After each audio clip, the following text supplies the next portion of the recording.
نبی پاک صلی اللہ تعالیٰ علیہ وسلم کے کبار صحابہ جو تھے ان کا مزاج علمی تھا، ان کی طبیعت علمی تھی۔ حضرت سیدنا جابر ابن عبداللہ رضی اللہ تعالیٰ عنہ کو پتہ چلا، انہوں نے بھی حضور کے سامنے وقت گزارا تھا، ان کو پتہ چلا کہ مصر میں ایک صحابی ہیں حضرت عبداللہ بن انیس رضی اللہ تعالیٰ عنہ، ان کے پاس حضور کی ایک حدیث موجود ہے۔ تو حضرت جابر ابن عبداللہ نے نیا گھوڑا خریدا، اس پر آپ نے کجاوا ڈالا اور اسپیشل سفر طے کر کے نا تو مصر گئے۔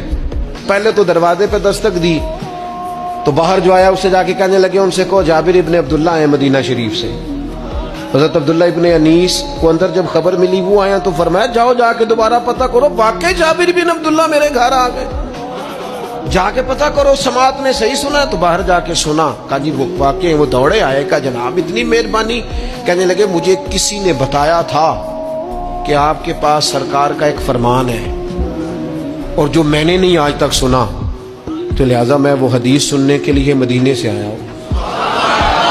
انہوں نے کہا جناب آپ تشریف لائیں، بیٹھیں، چائے پانی کھانا آرام۔ کہنے لگے نہیں یار، کھیتی باڑی کرنے والا ذمہ دار آدمی ہوں، ٹائم میرے پاس اتنا نہیں ہے، بس تو مجھے نہ میرے حضور کا وہ فرمان سنا۔ انہوں نے نبی پاک کی وہ بات سنائی، وہ پھر گھوڑے پہ بیٹھے اور مدینہ طیبہ تشریف لے گئے۔